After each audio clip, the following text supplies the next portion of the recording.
And Dr. Henry Ealy will suggest some protocols when hospitalized with pneumonia, and then his recommendations for post-inoculation injury, including the earliest thing to do that's even in the Bible.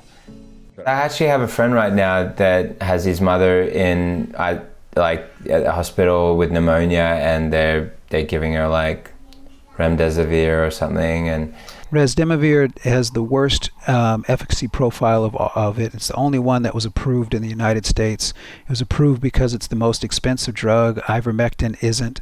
It doesn't have nearly the efficacy profile of ivermectin or hydroxychloroquine, especially when you use ivermectin and hydroxychloroquine in conjunction with therapeutic amounts of key nutrients, the vitamin D's and C's and everything like that. And so I feel bad for her, like, because she's in the hospital now, and so, you know, what do they do? What do they do with her?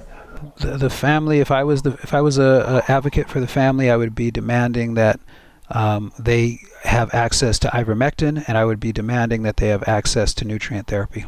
Yeah, which would include vitamin D, and then, so like, for example, she could, you know, take in the supplements into the hospital and just take them herself, kind of thing.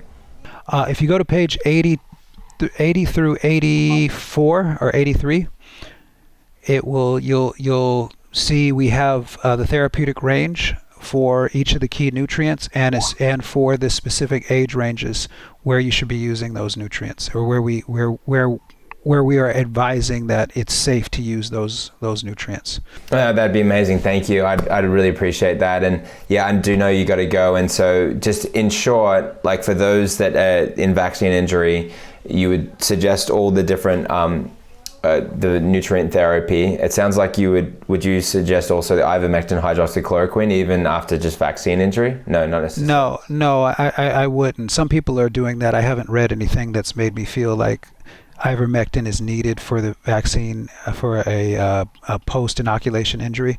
So I think the base is fasting to get into autophagy, and then nutrients while you're fasting. So the key is to have no caloric consumption while you're taking some key nutrients, and then rest and let your body do what it's designed to do, which is heal. That's awesome. No, thank you so much. And people can use that tool. And how long should they fast for when they do that? Right now, I'm going to publish a study that shows that we did a 72-hour water fast with nutrients, and it was very effective. And then we started getting him, the patient, into a detoxification where we were using some bentonite clay and things like that. So he recovered actually quite quickly. And the same thing with the infective patient. We see people when you honor the way the body is designed to heal, things seem to work pretty good. Awesome. Thank you so much. And people could use this if they're feeling general malaise as well, or someone like what I shared about with myself, having vaccine injury in the past. They could use these types of tools to the fasting, the autophagy through using cannabis, and the supplementation that you talked about with the quercetin and D3, K2. Yeah, they certainly can. But I would say, you know, first of all, I'd say, especially if it's your first time, work with people who've already done it, medical professionals who are already doing it. You might have to seek them out, but they're out there, you know, and I think it's important to work with people that already have experience, you know, especially your first time through.